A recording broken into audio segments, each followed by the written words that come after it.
You're listening to Be Kind, Rewind with Tim Nydell, taking you back to when movies were actually good. Are you telling me that you built a time machine out of a DeLorean? When music wasn't auto-tuned. When TV only had a few channels. And now, here's your host, Tim Nydell. Hey, what's going on, everybody? Welcome to a brand new episode of Be Kind Rewind with Tim Nydell. That's me, of course.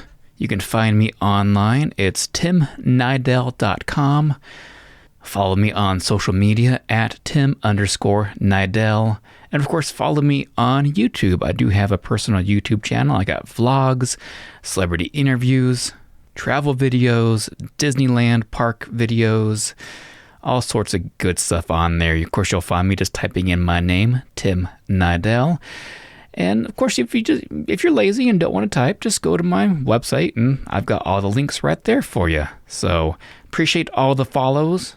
And if you are an 80s kid like me and love everything that has to do with the 80s, you're going to adore this episode because I have the amazingly wonderful Mark Torgl on the podcast today, who of course played Melvin the Mop Boy in the original Toxic Avenger from 1984.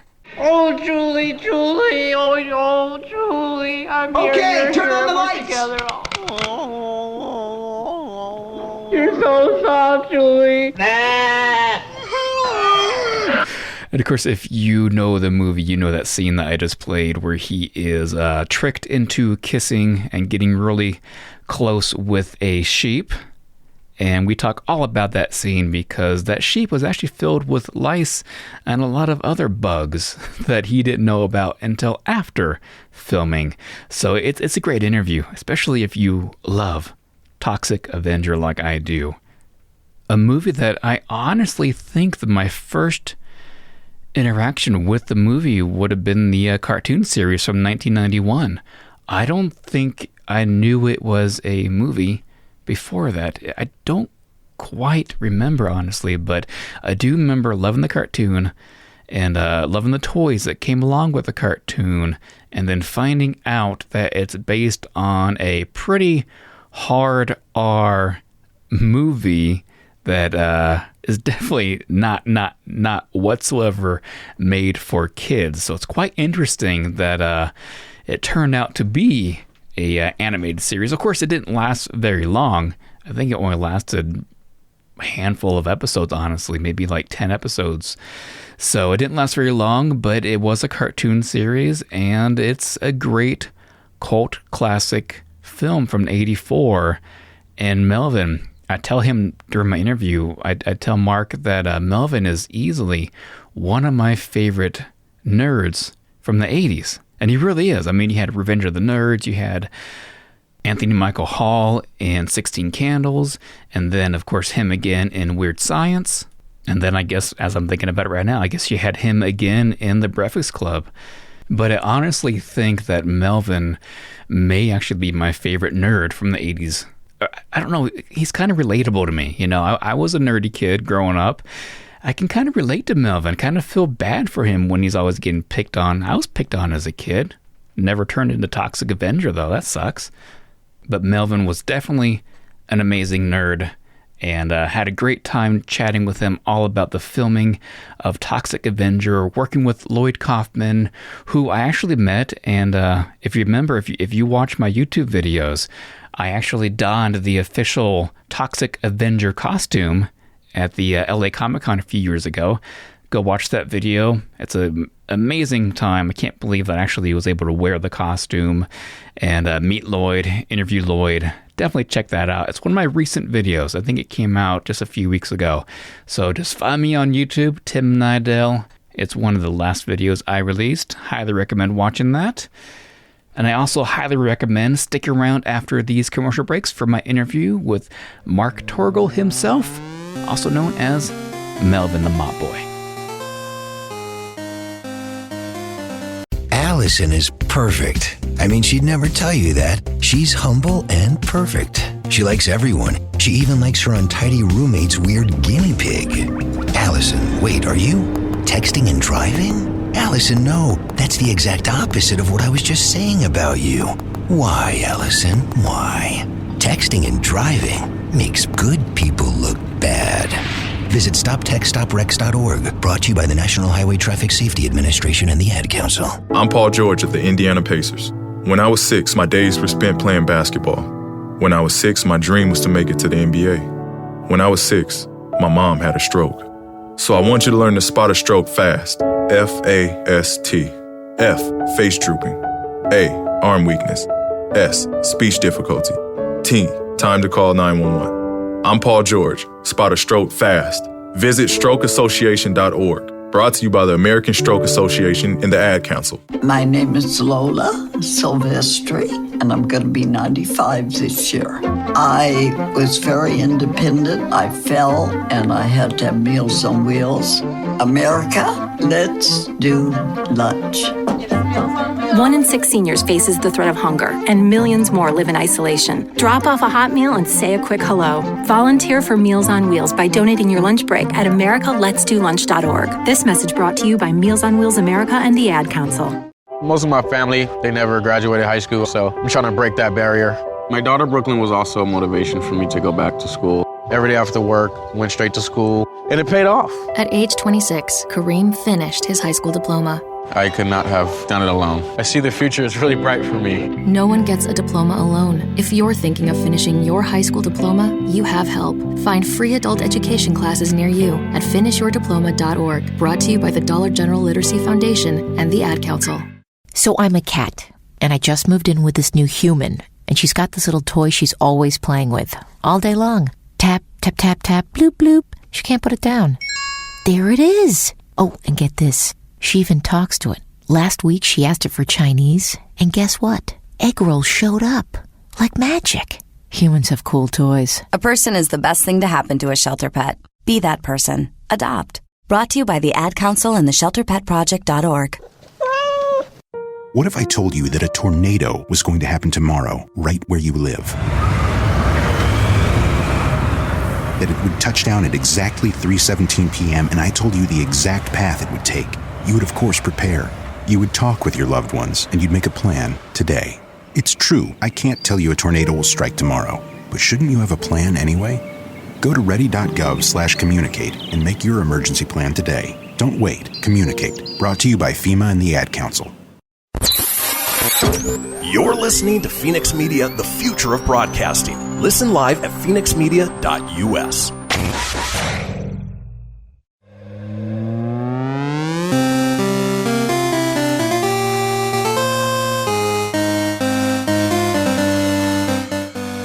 Mark, how are you, buddy? I love the little quarantine beard you got going on there.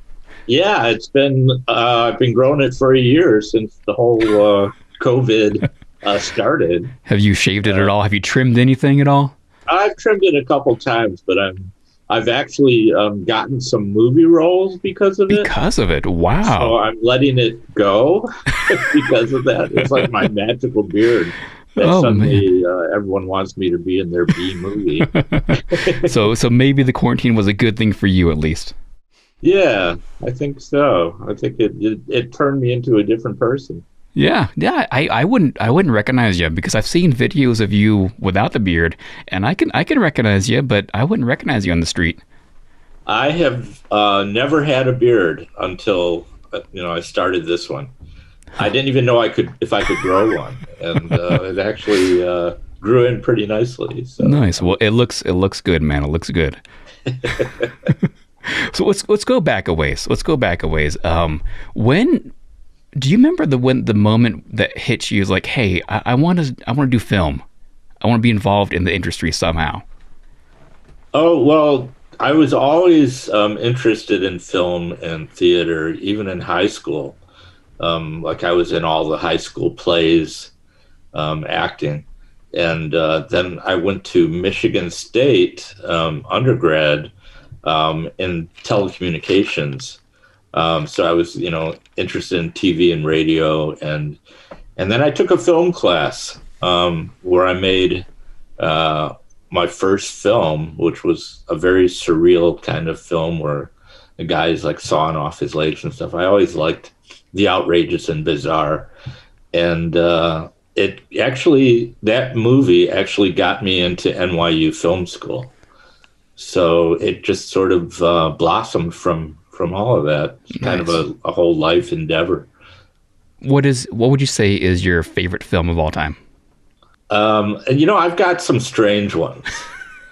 I mean, not that strange. I love Freaks, but I've got some that normally you wouldn't think would be favorites of mine, like Badlands, Terrence Malick. Yeah, okay. Hair, the musical. Wow. I really love it. I can watch it over and over again. Huh. But in the horror genre, the Nightmare on Elm Street series, Toxic Avenger, of course. Of course. Exorcist.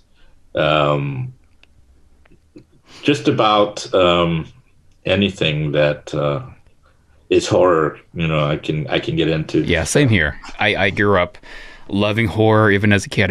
I was a kid who used to sneak out and set the VCR and record HBO when my parents were sleeping so I could watch the horror movies like when they were at work.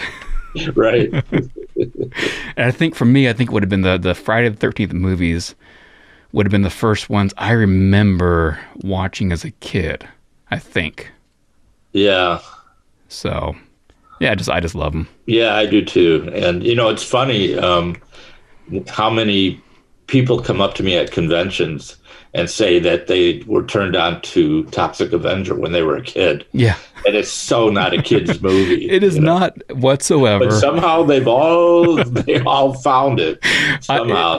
I think their parents or on their own. I found it because of the cartoon that came out in the early 90s. I mean, I think I was 10 when it came out, and I don't think I knew what Toxic Avenger was before then because I was never exposed to it at my, innocence when I was younger and everything. So I think that was my first interaction with it. Yeah, a lot of people have told me that. It's like they were into the cartoon, and then they were like, oh, this is based on an actual movie? Yeah. And then they watched the movie, and they're like, whoa, so this is not what I'm used to. But then they loved it. So, what were your thoughts when you heard it was turning into a cartoon for kids? You know what? I actually didn't know that.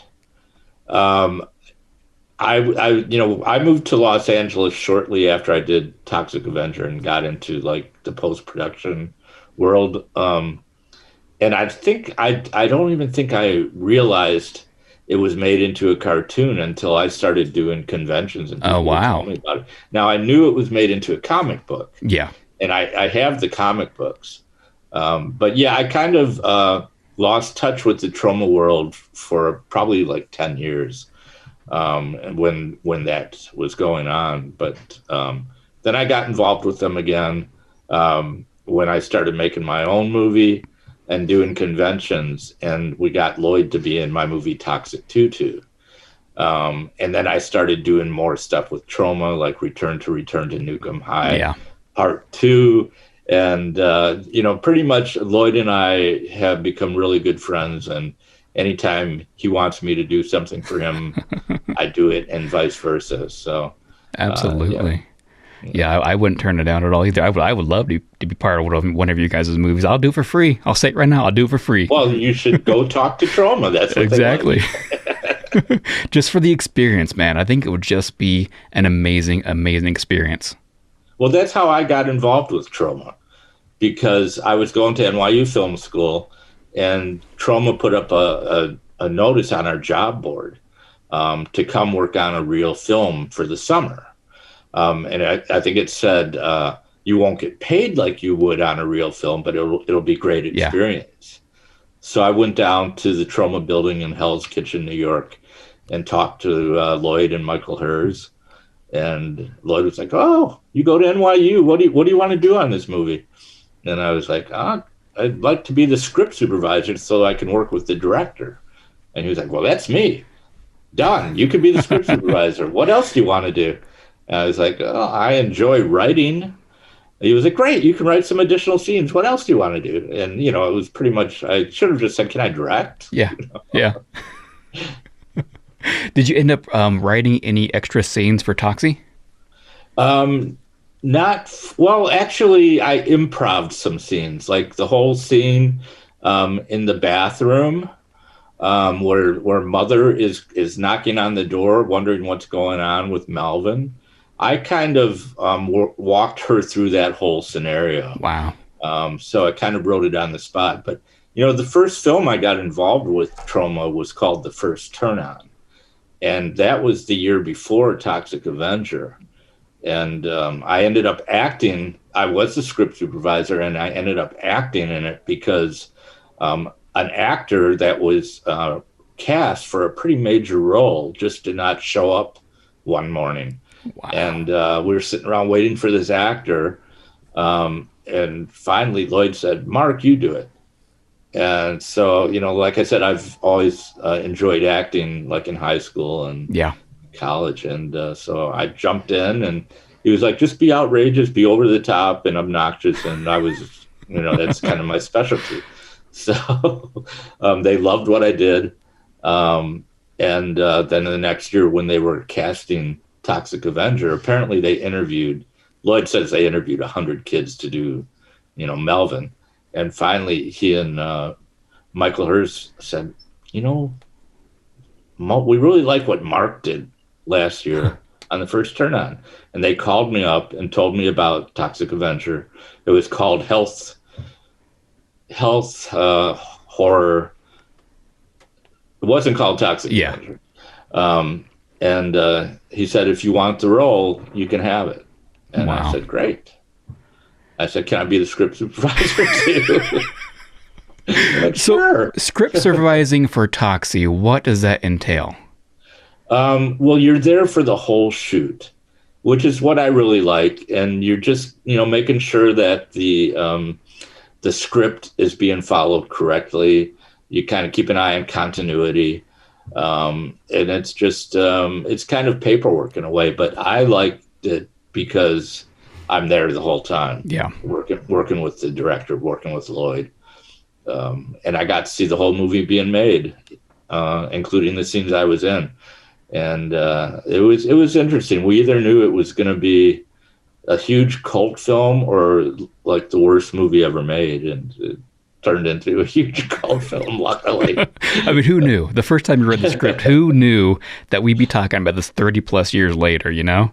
Oh, I know. And with the advent of social media, it just got bigger and bigger. Yep. And that's when I started doing conventions, because I didn't do conventions for like 30 years. And then when I started doing them, I got a call from the people that run the Mad Monster Party in North Carolina. Mm-hmm. And the guy called me on my home phone, which I usually don't even answer. I just use that for junk calls. Yeah. But I think the caller ID said Mad Monster. And I was like, I wonder what this is. That? And so I answered it, and the director of the Mad Monster Party, Eben McGar, he was like, "Is this Mark Torgl?" And I was like, "Yeah, who's calling?" And he got all excited. He was like, "I run this convention, this monster convention in Mad Monster, and you've got fans that want to meet you, and you know we want to bring you out there and set you up."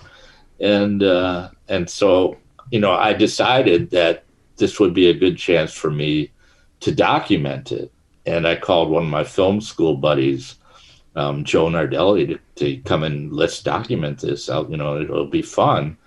And then we turned it into a narrative feature. I kept doing more and more conventions, and that was kind of the backdrop for Toxic Tutu. And you know, it's just it just blossomed from that, and we actually finished it. We have distribution, and it's available. It's what we've called it is the almost true world of whatever became of the Toxic Avengers, Mark Torgl. And you know, it was fun, and you know, so. I spend a lot of time in the backyard, and I'm the center of attention at summer barbecues. In '96, I made some of the tastiest s'mores. And in '09, it was me, your backyard fire pit, that accidentally started a wildfire when a summer breeze carried one of my embers into some dry brush. Spark a change, not a wildfire. Visit SmokeyBear.com, brought to you by the U.S. Forest Service, your state forester, and the Ad Council. Only you can prevent wildfires. My name is Lola Silvestri, and I'm going to be 95 this year. I was very independent. I fell, and I had to have Meals on Wheels. America, let's do lunch. 1 in 6 seniors faces the threat of hunger, and millions more live in isolation. Drop off a hot meal and say a quick hello. Volunteer for Meals on Wheels by donating your lunch break at americaletsdolunch.org. This message brought to you by Meals on Wheels America and the Ad Council. Hey everyone, let's all stop what we're doing and take a moment. You see, every moment can be kind of special. But they can be loud moments, goofy moments, dorky moments, it doesn't matter. Because every time dads like us take a moment like that to spend with our kids, well, it's pretty momentous. So let's take a moment to make a moment. Call 877-4DAD-411 or visit fatherhood.gov. Brought to you by the U.S. Department of Health and Human Services and the Ad Council. Now more than ever, family matters, and Surratt Law Practice has your family in mind. Kimberly Surratt and her team have been helping maintain healthy families through their holistic approach to adoption and surrogacy, child custody, estate planning, and more for over 13 years. Your family law concerns are in caring hands with Surratt Law. Schedule your private consultation with a compassionate Surratt Law Practice team member today by calling 775-636-8200 or visiting lawyersforfamilies.com. Surratt Law, where family matters. The storks are bringing me a baby brother! We can do this together! All right, let's go! Storks know how to keep kids safe. Do you? What? Oh my gosh, you don't know! I know! You don't! Oh man, you laugh when you're uncomfortable. No! Making sure your child is in the right car seat is one of the steps to safer travel. I will rock this! You will rock this! To know for sure that your child is in the right car seat for their age and size, visit safercar.gov/the right seat. Cool. Very cool. Brought to you by the National Highway Traffic Safety Administration and the Ad Council. It's important to plan ahead for emergencies, like the storm. When it kicked in, we had a plan. Separated. We were able to get in touch with each other in no time. Idea how to find each other. The whole experience was the most frightening 10 hours of my life. If there's one piece of advice I'd offer other moms out there, it's to stay calm and keep to the plan. Message. Some parents plan ahead, some don't. Make sure you know where to find your family in an emergency. Start your plan at ready.gov. Brought to you by FEMA and the Ad Council.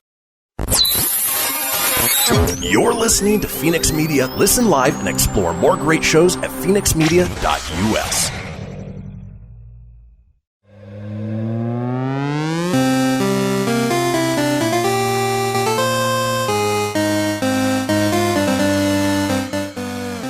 And I watched it last night on Amazon Prime.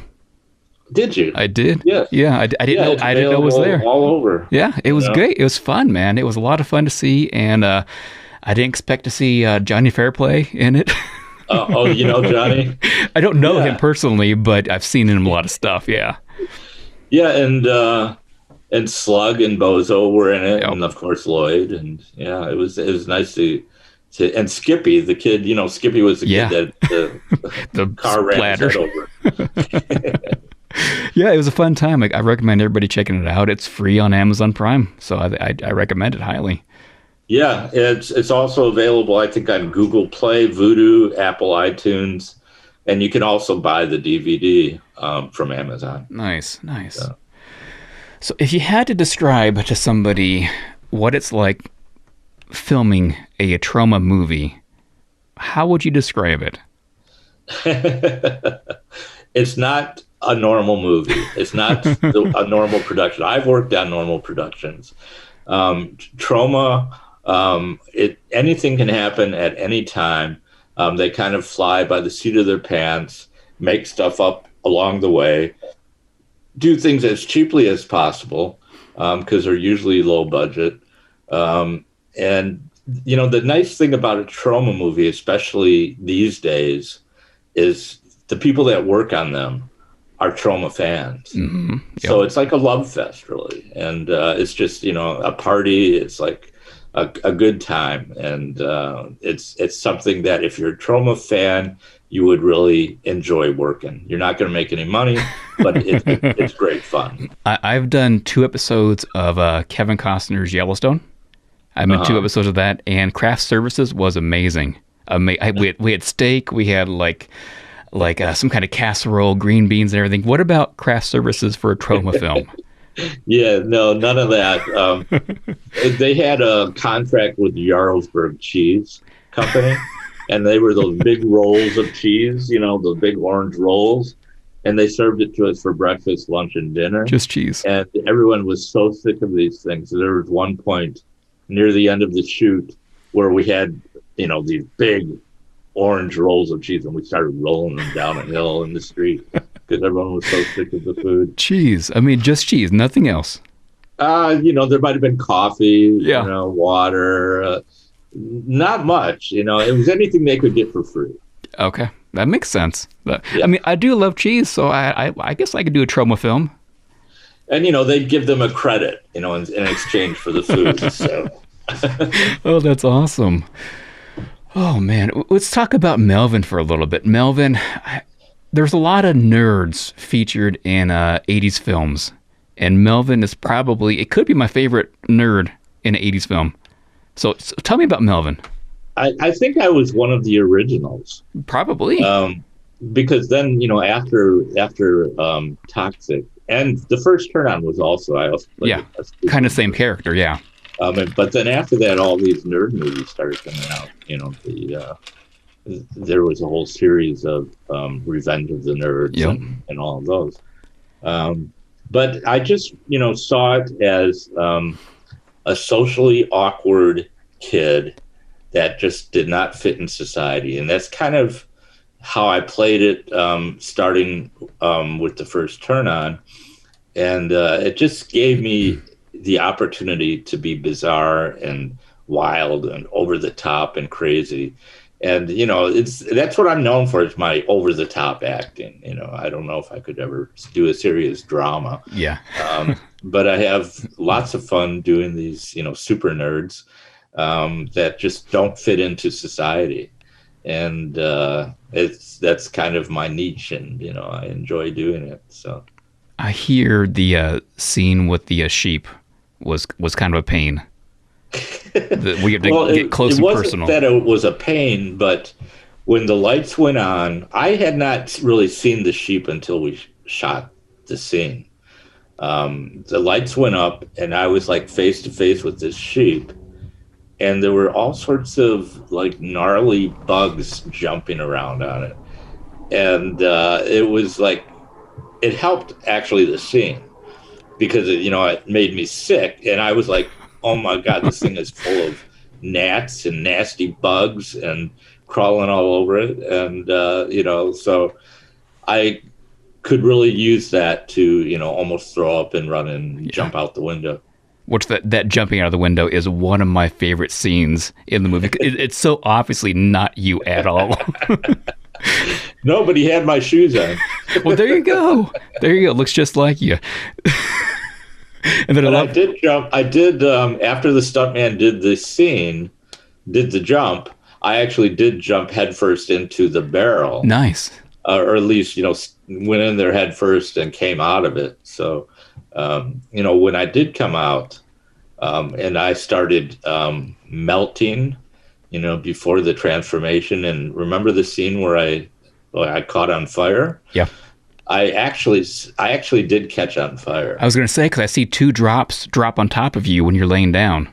Yeah, and one of them landed on my hand, and I actually still have a scar. Wow. From it. So, it's my tattoo from Troma. Your Toxic Tattoo. Yeah. And then we already talked a little bit about the bathtub scene. How much that had to have been hell to shoot that bathtub scene. Well, the thing the story I tell about that is, we were in some warehouse that had I don't even know where they got the bathtub. They probably brought it in, but there was no hot water. And so they filled it up with like this really cold water. And it was like, we were trying to warm it up, by heating water and turning it on. But finally, I just used it again, just as part of the pain of it all, and because it wasn't warming up.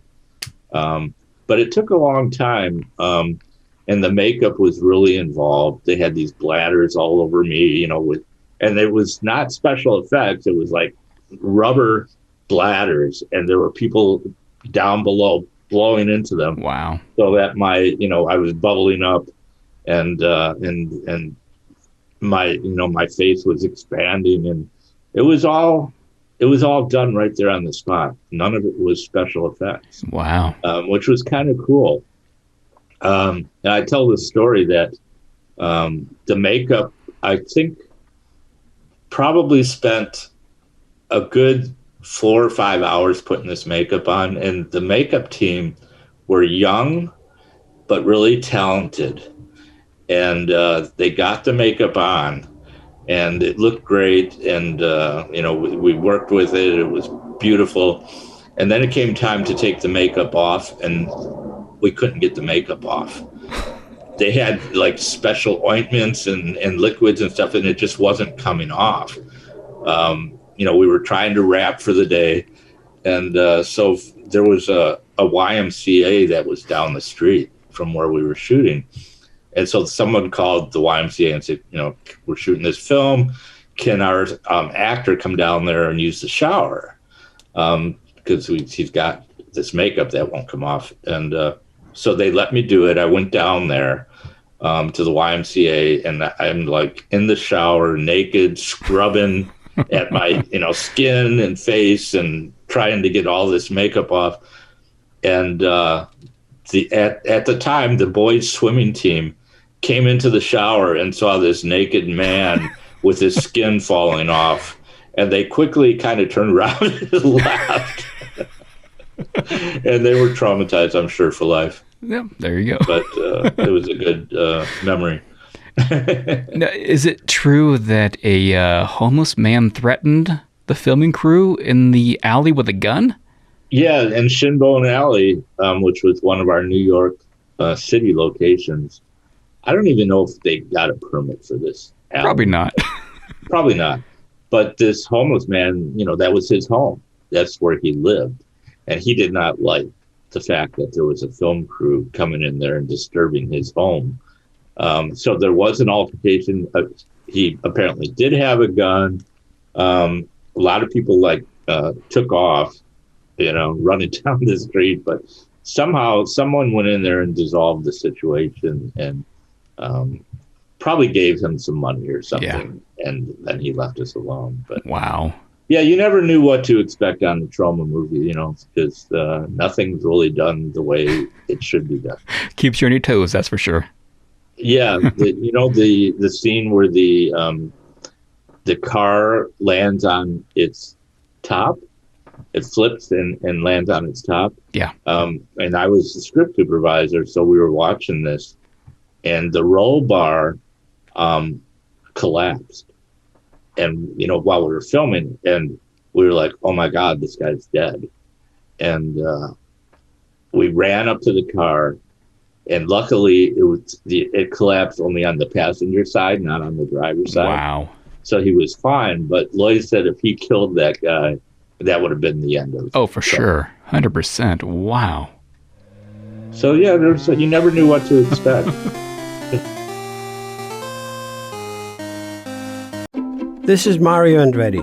You know me as a race car driver, but I'm also a Meals on Wheels volunteer. I've raced against the sport's biggest personalities, but I've never met more vibrant, amazing people than the seniors served by Meals on Wheels. You can make a difference by dropping off a hot meal and saying a quick hello. So, America, let's do lunch. Volunteer your lunch break at americaletsdolunch.org. This message brought to you by Meals on Wheels America and the Ad Council.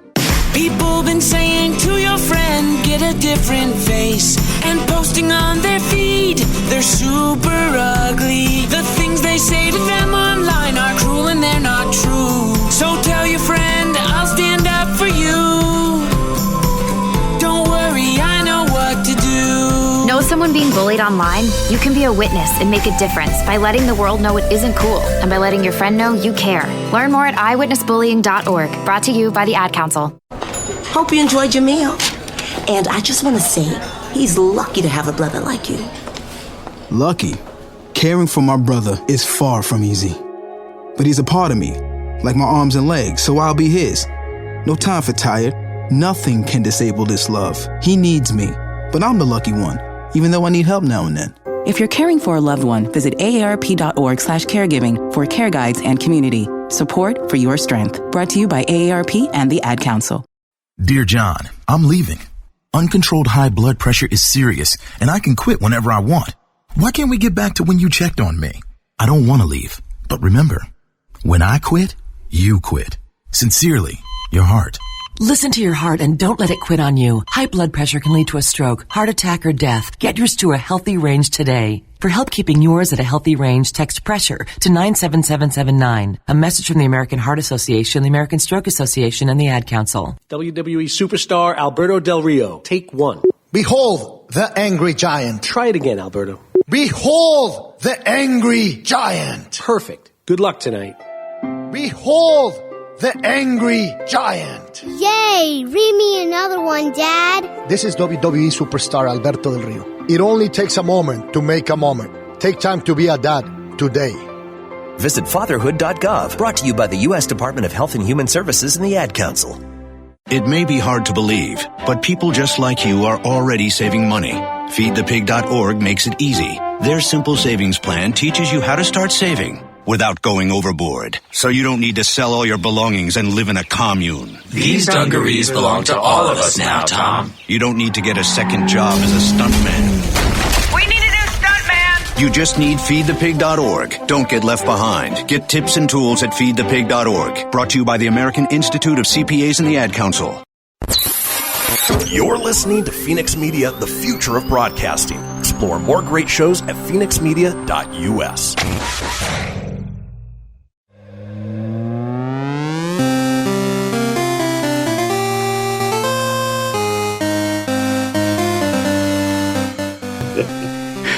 Tell me about Lloyd back in those days. Is he any different than he is now? He's not. He's very funny. He can be very erratic. He can be very demanding, especially with the actors. But he's crazy, and he's crazy funny though.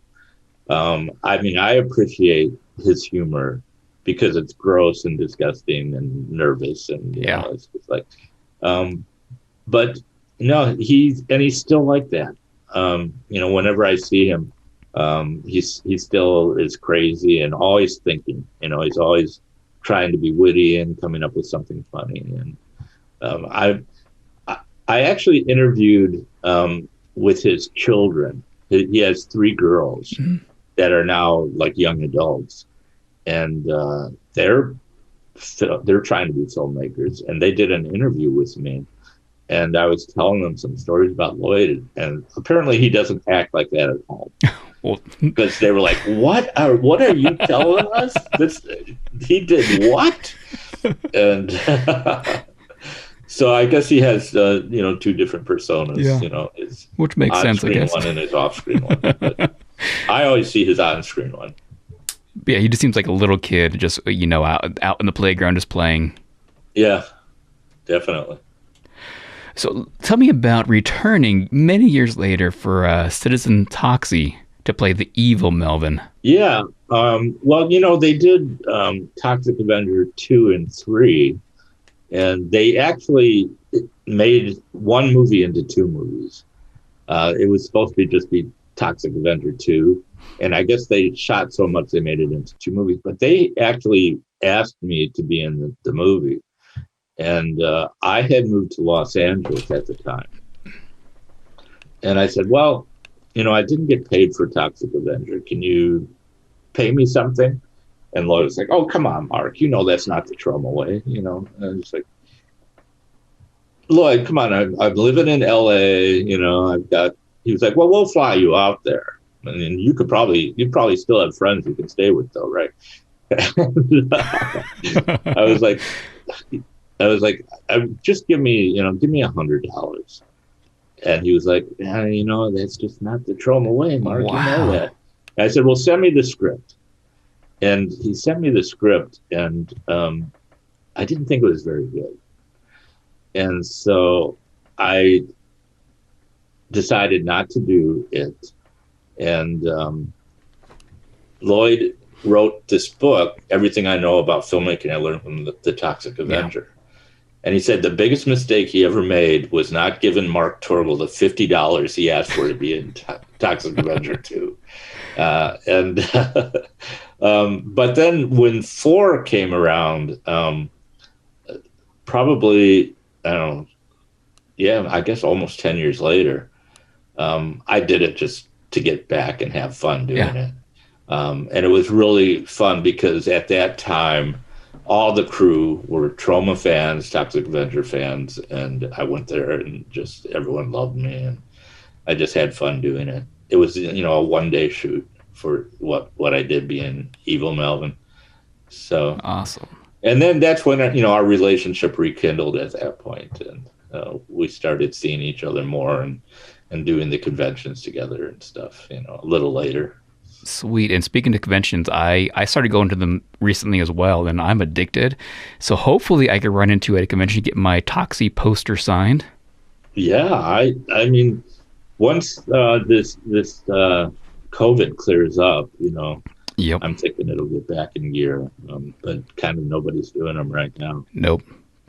I like how they're doing the online conventions with autographs and online panels and everything. I haven't been involved in any of that. I've heard a little bit about it. Yeah.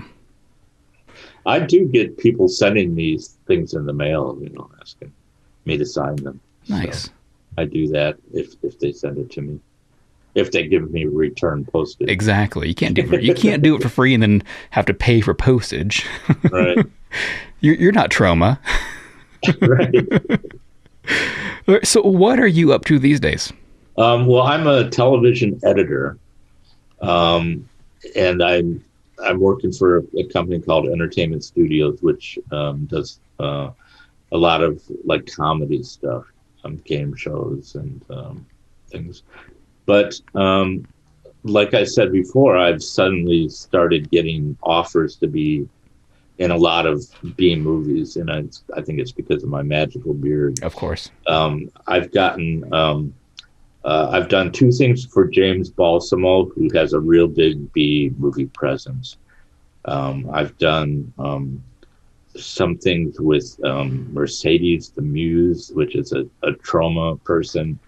I've got a couple coming up.